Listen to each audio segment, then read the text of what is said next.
Hello दोस्तों, मैं अनामिका सिंह स्वागत करती हूं आप सबका फिजिक्स की इस महत्वपूर्ण क्लास में। फ्रेंड्स, आज हम फिजिक्स के कुछ इंपॉर्टेंट एमसीक्यू करेंगे जो हमारे प्रीवियस ईयर एग्जाम में देखे गए हैं या फिर जिनके आने की संभावना है, उनको एक्सप्लेनेशन के साथ हम डिस्कस करेंगे। आप सभी को पता है कि प्रीवियस ईयर हमारे लिए बहुत ज़्यादा इंपॉर्टेंट होते हैं। साथ ही साथ आपको इस श्रृंखला में एनसीईआरटी के भी क्वेश्चन देखने को मिलेंगे। तो आप चैनल को सब्सक्राइब कर लीजिए, वीडियो को लाइक करिए और ज़्यादा से ज़्यादा शेयर करिए। इसका पीडीएफ पाने के लिए आप हमारे टेलीग्राम लिंक को ज्वाइन करिए। टेलीग्राम लिंक जो है वो आपको इसी वीडियो के डिस्क्रिप्शन बॉक्स में टेलीग्राम का लिंक मिल जाएगा, उसे आप ज्वाइन करिए, जहां पे आपको सारे वीडियो के पीडीएफ मिल जाएंगे। देखते हैं पहला क्वेश्चन है, पानी का घनत्व अधिकतम होता है। पानी का घनत्व अधिकतम कब होता है? 100 डिग्री सेल्सियस पे, 4 डिग्री सेल्सियस पे, या 0 डिग्री सेल्सियस पे, या -4 डिग्री सेल्सियस पे। तो इसका जो सही जवाब है वो हो जाएगा 4 डिग्री सेल्सियस पे। पानी का जो अधिकतम घनत्व होता है वो 4 डिग्री सेल्सियस पे सबसे अधिक होता है। नेक्स्ट क्वेश्चन है, 50 डिग्री सेल्सियस का मान फ़ारेनहाइट स्केल में है। 104 degree Fahrenheit, 122 degree Fahrenheit, 100 degree Fahrenheit, या 75 डिग्री फ़ारेनहाइट। ये क्वेश्चन हमारे टीआरई में देखने को मिला है। ये क्वेश्चन जो है ये पिछली बार टीआरई में आया हुआ था, तो ये बहुत ज़्यादा इंपॉर्टेंट है। इससे एक ना एक क्वेश्चन आपको एग्जाम में देखने को मिलता है। इसके पहले की वीडियो जो मैंने फिजिक्स का किया था उसमें मैं 40 डिग्री फ़ारेनहाइट के 40 डिग्री सेल्सियस का मान निकाल रही थी और उसमें कैलकुलेशन गलत हो गया था, तो लोग कमेंट करके बोल रहे थे कि कैलकुलेशन गलत है। अभी मैं आपको अच्छे से कैलकुलेशन बताती हूँ कि इसको कैसे निकाला जाता है। अगर हम आपको सेल्सियस दिया हुआ है और फ़ारेनहाइट निकालना है तो उसका ये फॉर्मूला होता है। सेल्सियस का फ़ारेनहाइट में निकालने का ये फॉर्मूला होता है 9/5। सेल्सियस आपको दिया हुआ है 50 और प्लस दिया हुआ है 32 प्लस 32, ये फॉर्मूला होता है। सेल्सियस आपका 50 दिया है तो सी की जगह आप 50 लिख देंगे। इसको काटेंगे 5 × 5 और 5 × 50, 10 हो गया। अब इसको करेंगे 9 × 10, 9 × 10 करेंगे तो ये हो जाएगा 19 और प्लस 32, 19 प्लस 32, 19 प्लस 32 जब आप करेंगे तो आपका आ जाएगा, कितना आ जाएगा, 2 और 9 और 3 कितना होता है, 1 2, 122 आ जाएगा। तो इसका जो सही जवाब हो जाएगा वो हो जाएगा 122 फ़ारेनहाइट। इसके पहले की वीडियो में थोड़ा सा कैलकुलेशन गलत हो गया था, यहाँ से आप कैलकुलेशन को अच्छे से समझ सकते हैं। इसका जो फॉर्मूला होता है वो होता है 9/5 डिग्री सेल्सियस प्लस 32। फ़ारेनहाइट निकालने का जो फॉर्मूला होता है वो होता है 9/5 डिग्री सेल्सियस प्लस 32 होता है। 9/5 इसको हम ऐसे निकालेंगे, डिग्री सेल्सियस की जगह पे 50 दिया हुआ तो 50 रखेंगे, प्लस 32 करेंगे। पहले इन दोनों को ऐड नहीं करना है, ना ही इन दोनों को मल्टीप्लाई करना है, ज़्यादा कैलकुलेशन लंबा हो जाता है। अगर आप पहले काट लेते हैं, 9/5 × 50 दिया हुआ है और आप इसको अगर काट लेते हैं 5 × 5 5 10 50 और फिर इसके बाद इसको मल्टीप्लाई करेंगे तो कैलकुलेशन ईजी हो जाएगा। ठीक है, तो ये हो जाएगा 90 + 32, 90 + 32 होता है 122, 122 फ़ारेनहाइट इसका सही जवाब हो जाएगा। ठीक है, अगला क्वेश्चन है, अधिक ऊंचाइयों पर द्रव का क्वथनांक होता है। मतलब जब हम अधिक ऊंचाई पे जाते हैं तो द्रव का क्वथनांक बढ़ता है, घटता है, समान रहता है, या बढ़ने के बाद घटता है, या एक से अधिक, या इनमें से कोई नहीं। ये आप देख रहे हैं बीपीएससी री एग्जाम प्री 2020 में पूछा गया क्वेश्चन है और इसका जो सही जवाब है वो होगा घटता है। जब हम ऊंचाई पर जाते हैं, जब हम पहाड़ी क्षेत्रों में जाते हैं, जो द्रव का क्वथनांक होता है वो घटता है। ऑप्शन बी इसका सही जवाब हो जाएगा। द्रव का क्वथनांक क्या होता है? घटता है। अगला क्वेश्चन है, किसके कारण पानी एक उत्कृष्ट शीतलन कारक है? मतलब कि पानी एक उत्कृष्ट शीतलन कारक किसके कारण है? कम क्वथनांक के कारण, उच्च क्वथनांक के कारण, उच्च विशिष्ट ऊष्मा के कारण, या कम विशिष्ट ऊष्मा के कारण। तो इसका जो सही जवाब है वो हो जाएगा ऑप्शन सी, उच्च विशिष्ट ऊष्मा के कारण पानी एक उत्कृष्ट शीतलन कारक है। ठीक है, आपको बता दें जो जल होता है इसकी जो ऊष्मा होती है ये अधिक होती है। जल की विशिष्ट ऊष्मा जो होती है वो अधिक होती है। इससे क्या अर्थ निकाल सकते हैं? इससे ये अर्थ निकाल सकते हैं कि जब जल को गर्म किया जाता है तो उसमें अधिक ऊष्मा की आवश्यकता पड़ती है तथा ठंड होने के लिए भी बड़ी मात्रा में ऊष्मा निकालना पड़ता है। ठीक है, इसलिए कहा जाता है कि जल की जो विशिष्ट ऊष्मा होती है वो अधिक होती है और यही इसके उत्कृष्ट शीतलन के लिए जिम्मेदार होता है। अगला क्वेश्चन है, ठंड के दिनों में लोहे के गुटके और लकड़ी के गुटके को प्रातः काल में छुएं तो लोहे का गुटका ठंडा लगता है, क्यों? क्यों लगता है? लोहे का गुटका क्यों ठंडा लगता है, क्यों लकड़ी का गुटका नहीं लगता है, क्यों? तो लोहे के गुटके का ताप लकड़ी के गुटके से कम होता है। लकड़ी की तुलना में लोहा ऊष्मा का अच्छा चालक होता है। लकड़ी की तुलना में लोहा ऊष्मा का खराब चालक होता है। या लोहे का टुकड़ा लकड़ी से भारी होता है। तो इसका जो सही जवाब हो जाएगा वो हो जाएगा लकड़ी की तुलना में जो लोहा होता है वो ऊष्मा का अच्छा चालक होता है। इसलिए जब ठंड का मौसम होता है, मौसम ठंड होता है, तो क्या होता है लकड़ी का जो गुटका है उस पर कोई प्रभाव नहीं पड़ता है, लेकिन जो लोहे का गुटका होता है वो ठंडा लगता है लकड़ी की गुटका की अपेक्षा। क्यों? क्योंकि जो लकड़ी की तुलना में लोहा है वो अच्छा चालक होता है ऊष्मा का। अगला क्वेश्चन है, हीट वेव के संबंध में निम्नलिखित कथनों पर विचार कीजिए। यहाँ पर कथन दिया हुआ और बताना है कौन सा सत्य है हीट वेव के कथन संबंध में।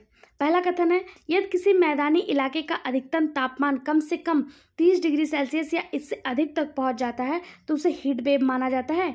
क्या ये सही है कि अगर कोई मैदानी एरिया है, कोई फील्ड एरिया है और उसका तापमान 30 डिग्री सेल्सियस पहुंच जाता है तो क्या वो हीट वेव के अंतर्गत आएगा? दूसरा दिया हुआ है, यदि किसी पहाड़ी इलाके का अधिकतम तापमान कम से कम 40 डिग्री सेल्सियस पहुंच जाता है तो क्या ये हीट वेव के अंतर्गत आएगा? तो इसमें जो है वो दोनों ही कथन गलत हैं, पहला भी और दूसरा भी। तो इसका जो सही जवाब हो जाएगा वो हो जाएगा ऑप्शन डी, ना तो 1 ना तो 2। हीट वेव में क्या होता है, हीट वेव को जनरल भाषा में हम लू कहते हैं। हीट वेव को जनरल भाषा में हम क्या कहते हैं? लू कहते हैं। लू को ही हीट वेव कहा जाता है। तो इसका जो टेम्परेचर होता है वो मैदानी क्षेत्र में 40 डिग्री सेल्सियस से कम होता है मैदानी क्षेत्र में, और पहाड़ी क्षेत्रों में 30 डिग्री सेल्सियस से कम होता है।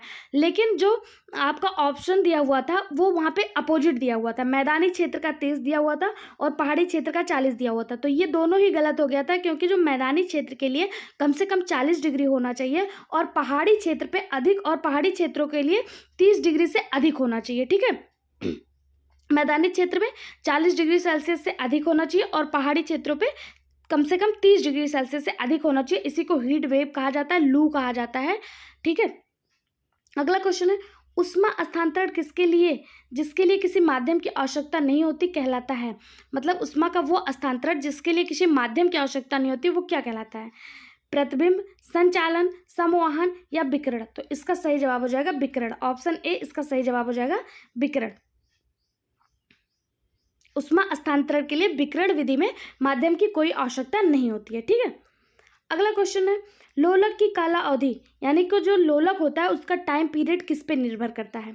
द्रव्यमान के ऊपर निर्भर करता है, लंबाई के ऊपर निर्भर करता है, समय के ऊपर निर्भर करता है या तापक्रम के ऊपर निर्भर करता है? तो ये आप देख पा रहे हैं 47 बीपीएससी प्री 2025 में पूछा गया क्वेश्चन है। प्रीवियस ईयर बहुत ज़्यादा इंपॉर्टेंट होते हैं, तो आप चैनल को तुरंत सब्सक्राइब कर लीजिए। इस तरह के और वीडियो पाने के लिए बेल आइकन पर क्लिक कर दीजिए। जो लोलक होता है उसकी जो काला अवधि होती है वो लंबाई पर डिपेंड करती है। किस पर डिपेंड करती है? लंबाई पर। काला अवधि क्या होता है? एक लोलक है, ये ऐसे लटक रहा है, इसकी जितनी ही लंबाई होगी वो एक जगह से दूसरे जगह में इधर से उधर आने में उतनी ही इसका टाइम पीरियड होगा। ठीक है, तो इसकी जो काला अवधि है, टाइम पीरियड है, वो लंबाई के ऊपर डिपेंड करता है। ऑप्शन बी इसका सही जवाब हो जाएगा। ठीक, अगला क्वेश्चन है, अनुदैर्ध्य तरंगों का उदाहरण है। अनुदैर्ध्य तरंगों का उदाहरण क्या है? रेडियो तरंग, ध्वनि तरंग, एक्स किरण, गामा किरण, एक से अधिक या इनमें से कोई नहीं? तो इसका जो सही जवाब है वो हो जाएगा ऑप्शन बी, ध्वनि तरंगे अनुदैर्ध्य तरंगों के अंतर्गत आती हैं। 66 बीपीएससी री एग्जाम प्री 2020 में पूछा गया प्रश्न है। ठीक है, ध्वनि तरंगे क्या होती हैं? वो अनुदैर्ध्य तरंगों के अंतर्गत आती हैं। देखिए, अनुदैर्ध्य तरंगें क्या होती हैं? किसी माध्यम में यांत्रिक तरंग के संचरित होने पर यदि माध्यम के कण तरंग के संचरण की दिशा में समांतर कंपन करते हैं तो उस तरंग को अनुदैर्ध्य तरंग कहते हैं, यानी कि लॉन्गिट्यूडिनल वेव कहते हैं। ठीक, ध्वनि तरंगें कैसी होती है? लॉन्गिट्यूडिनल वेव या अनुदैर्ध्य तरंगें होती हैं। अगला क्वेश्चन है, दो उत्तरोत्तर श्रृंग अथवा दो उत्तरोत्तर गर्त के बीच को क्या कहते हैं?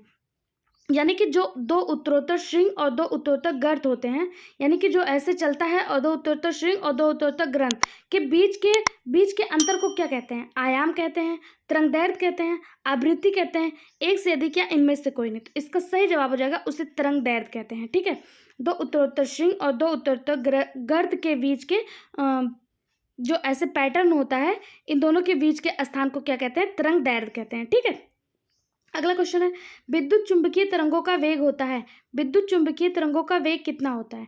3 × 10⁸ मीटर सेकंड माइनस स्क्वायर, या 3 × 10⁻⁷ metre second minus 1, 3 × 10⁻⁶ metre second minus 1, या फिर 3 × 10⁵ मीटर सेकंड माइनस 1। तो इसका सही जवाब हो जाएगा विद्युत चुंबकीय तरंगों का वेग होता है 3 × 10⁸ मीटर सेकंड माइनस 1। ठीक है, ये इसका सही जवाब हो जाएगा। विद्युत चुंबकीय तरंगों का वेग क्या होता है? 3 × 10⁸ मीटर सेकंड माइनस 1। ठीक, अगला क्वेश्चन है कॉस्मिक किरणें होती हैं। कॉस्मिक किरणें कौन सी होती हैं? आवेशित कण होता है, अनावेशित कण होता है, आवेशित तथा अनावेशित दोनों होता है, उपयुक्त में से कोई नहीं। तो इसका जो सही जवाब हो जाएगा, जो कॉस्मिक किरणें होती हैं वो आवेशित कण होती हैं। ठीक है, आवेशित कण होती हैं कॉस्मिक किरणें। कॉस्मिक किरणें जो होती हैं ये विद्युत जो चुंबकीय स्पेक्ट्रम होता है उसका भाग नहीं होती हैं। कॉस्मिक किरणें विद्युत चुंबकीय स्पेक्ट्रम का भाग नहीं होती हैं। ये उच्च ऊर्जा के आवेशित कण हैं जो अंतरिक्ष में लगभग प्रकाश की गति के गमन करते हैं। यानी कि जो कॉस्मिक किरणें होते हैं तो प्रकाश की चाल से ही गति करते हैं अंतरिक्ष में। ठीक है, जिस चाल से इस प्रकाश गति करता है उसी स्पीड से कॉस्मिक किरणें भी गति करती हैं। ठीक है, ये विद्युत चुंबकीय स्पेक्ट्रम का भाग नहीं होती हैं और ये कैसी होती हैं? आवेशित कण होती हैं, यानी इनमें पॉजिटिव चार्ज पाया जाता है। अगला क्वेश्चन है वातावरण मुख्य रूप से किसके द्वारा गर्म होता है?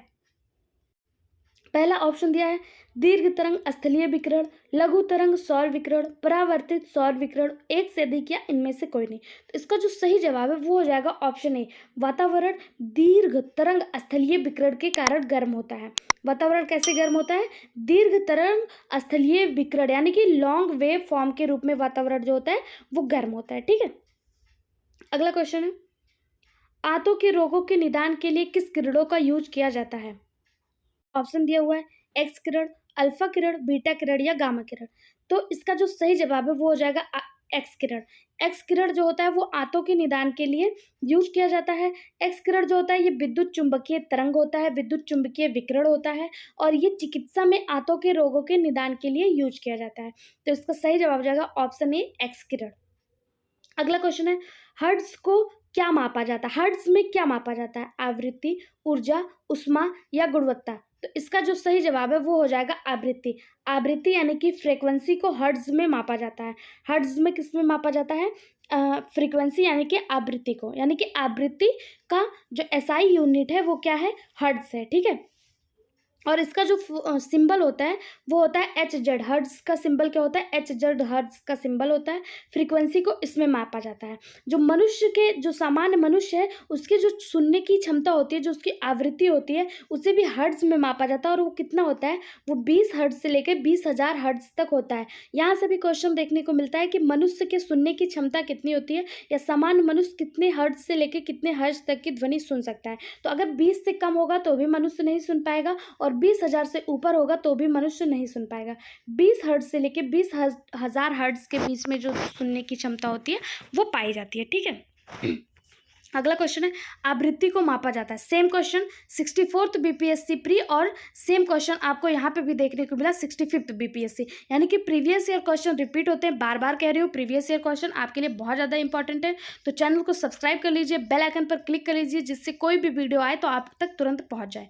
आवृत्ति को किस में मापा जाता है? हर्ट्ज में मापा जाता है। ठीक, नेक्स्ट क्वेश्चन है ध्वनि की तीक्ष्णता किसके द्वारा निर्धारित की जाती है? ध्वनि की जो तीक्ष्णता है वो किसके द्वारा निर्धारित की जाती है?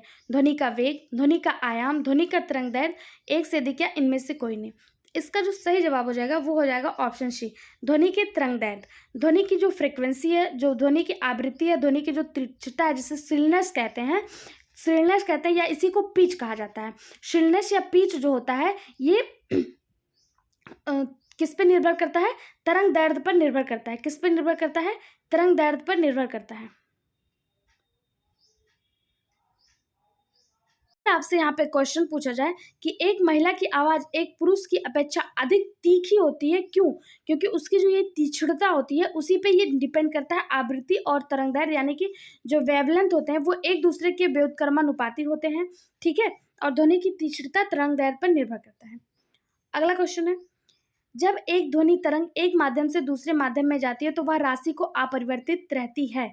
जब एक ध्वनि तरंग एक माध्यम से दूसरे माध्यम में जाती है तो कौन सी राशि है जो अपरिवर्तित रहती है?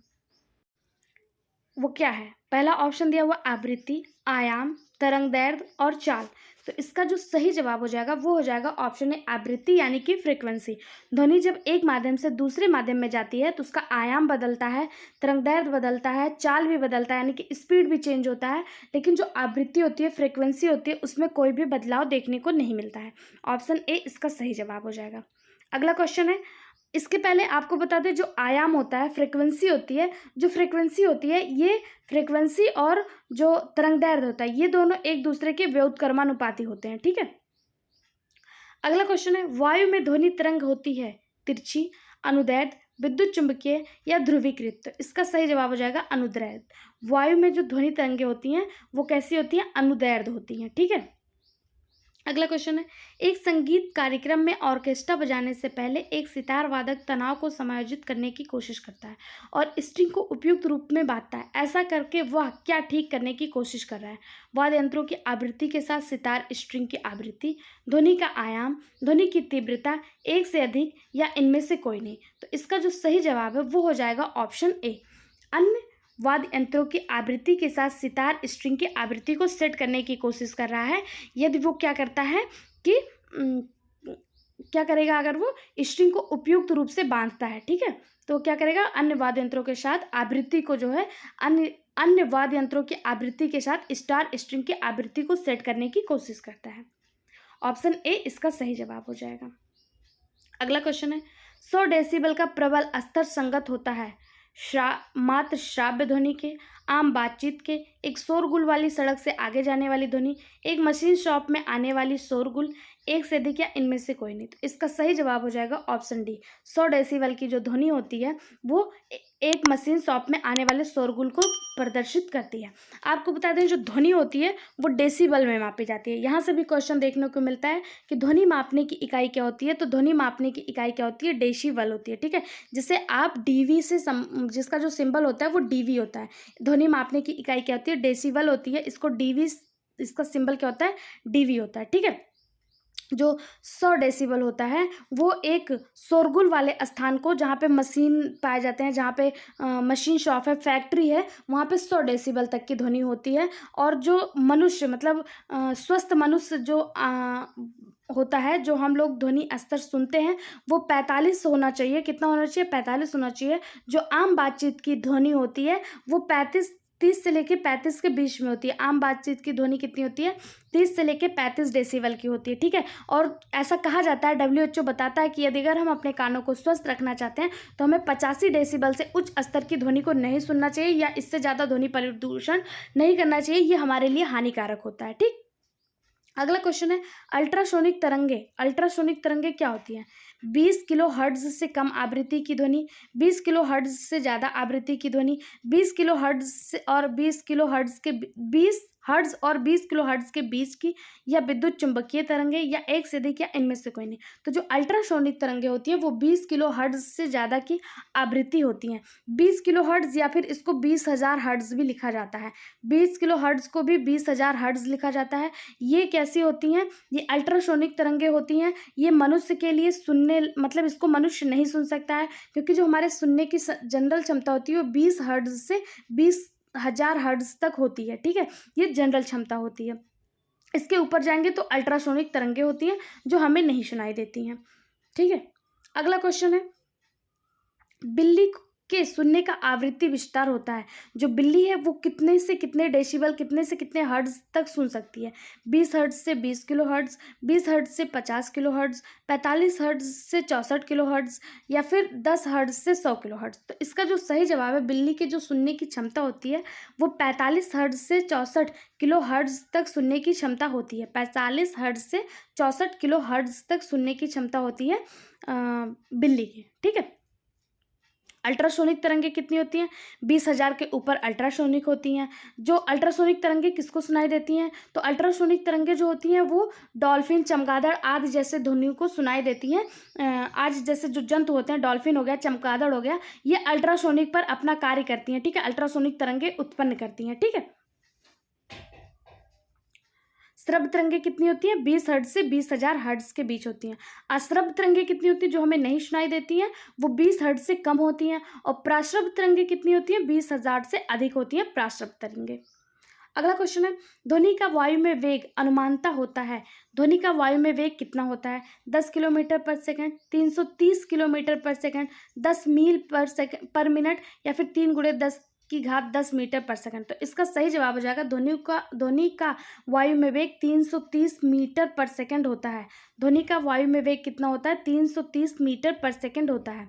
ध्वनि का जो वेग होता है वो आर्द्रता पर निर्भर करता है, यानी कि ध्वनि का वेग वायु में माध्यम पर निर्भर करता है, और ये सब किस पर निर्भर करता है? ताप और आर्द्रता पर। जैसे आर्द्रता जितनी होगी, ताप जितना होगा, ध्वनि का वेग उतना कम ज़्यादा होता रहता है। अगर शुष्क वायु है और तापमान 0 है तो 330 से 332 जो है मीटर पर सेकंड हो जाएगा। 330 से 332 मीटर पर सेकंड हो जाएगा ध्वनि की वेग। अगर वहीं पे 25 डिग्री टेम्परेचर है तो 346 मीटर पर सेकंड हो जाएगा। अगर हाइड्रोजन है तो 1264 हो जाएगा। अशुद्ध जल है तो वो 1498 हो जाएगा। समुद्री जल है 1531 हो जाएगा। स्टील है, स्टील में ध्वनि का वेग कितना होता है? तो स्टील में ध्वनि का वेग होता है 5960। एल्युमिनियम में ध्वनि का वेग कितना होता है? एल्युमिनियम में जो ध्वनि का वेग होता है वो 6420 होता है। लोहे में 5950 होता है, और कांच में 3980 होता है। इसमें सबसे ज़्यादा जो ध्वनि का वेग किसमें देखने को मिल रहा है? वो एल्युमिनियम में देखने को मिल रहा है सबसे ज़्यादा ध्वनि का वेग, ठीक है। और सबसे कम कहाँ पे है? सबसे कम शुष्क वायु में है, ठीक है। तो ध्वनि जो होती है ये ठोस से द्रव की तरफ होते जाते हैं। जैसे जैसे माध्यम कम होता है, ठोस में सबसे तेज गति करती है, द्रव में उससे कम, और गैस में सबसे कम। यानी कि ध्वनि की जो सबसे तेज गति होती है वो ठोस में सबसे ज़्यादा होती है। तो एल्युमिनियम यहाँ पे सबसे ज़्यादा ठोस दिख रहा है, तो इसमें इसकी गति सबसे ज़्यादा होगी, ठीक है। अगला क्वेश्चन है, निम्नलिखित में से किसमें ध्वनि की गति अधिकतम होती है? इस्पात में, पानी में, वायु में, एक से अधिक, या इनमें से कोई नहीं। वही क्वेश्चन, सेम क्वेश्चन जो मैंने अभी आपको बताया। देखिए टीआरई 3 जुलाई में पूछा गया क्वेश्चन है कि ध्वनि की जो गति होती है वो अधिकतम किस में होती है? तो मैंने बताया ध्वनि की जो अधिकतम गति होती है वो ठोस में होती है। तो ठोस, यहाँ पे इस्पात आपको ठोस दिख रहा है, पानी ये आपका द्रव है, और वायु आपका गैस है। तो ठोस में सबसे अधिकतम गति होती है ध्वनि की। तो इसका सही जवाब हो जाएगा ऑप्शन ए, इस्पात में। अगला क्वेश्चन, गर्भ में भ्रूण के विकास को जानने के लिए निम्नलिखित में से किस किरण तरंगों का उपयोग किया जाता है?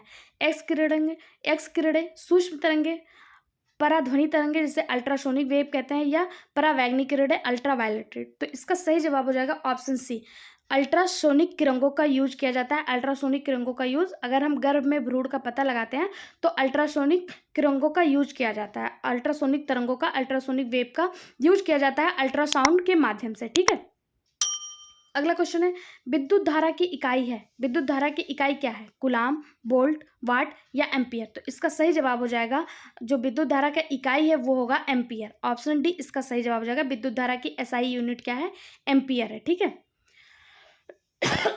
एम्पियर किसके बराबर होता है? तो जो एम्पियर होता है ये 1 कूलाम पर सेकंड के बराबर 1 एम्पियर होता है, ठीक है। और ये किसकी इकाई है? विद्युत धारा के मापने की इकाई है। विद्युत शक्ति की इकाई क्या है? विद्युत शक्ति की इकाई एम्पियर, वोल्ट, कूलाम, या वाट। तो अभी हम लोगों ने देखा एम्पियर विद्युत धारा की इकाई है। विद्युत जो शक्ति है इसको वाट में मापा जाता है। विद्युत शक्ति को किस में मापा जाता है? वाट में मापा जाता है। ऑप्शन डी इसका सही जवाब हो जाएगा। विद्युत शक्ति को मापने की इकाई क्या है? वाट, या फिर इसी वाट को जूल पर सेकंड भी लिखा रहता है, ठीक है। अगला क्वेश्चन है, निम्नलिखित में से किस तरीके से 1 वोल्ट व्यक्त किया जाता है? 1 वोल्ट को हम कैसे व्यक्त कर सकते हैं? 1 जूल प्रति कूलाम, 1 कूलाम प्रति जूल, 1 जूल कूलाम, या 1 जूल कूलाम प्रति सेकंड। तो इसका जो सही जवाब है, 1 वोल्ट बराबर होता है 1 जूल प्रति कूलाम। 1 जूल प्रति कूलाम बराबर होता है 1 वोल्ट। 1 जूल प्रति कूलाम बराबर होता है 1 वोल्ट, ठीक है। ऑप्शन ए इसका सही जवाब हो जाएगा। अगला क्वेश्चन है, कॉस्मिक किरणें होती हैं आवेशित, अनावेशित, आवेशित अनावेशित दोनों, एक से अधिक, या इनमें से कोई नहीं। तो इसका सही जवाब हो जाएगा कॉस्मिक किरणें आवेशित होती हैं। अभी हम लोगों ने देखा था, बीपीएससी में आया हुआ क्वेश्चन है। प्रीवियस ईयर क्वेश्चन बार बार रिपीट होते हैं, जो मैं आपको बार बार बताने की कोशिश कर रही हूँ कि प्रीवियस ईयर क्वेश्चन बार बार रिपीट होते हैं।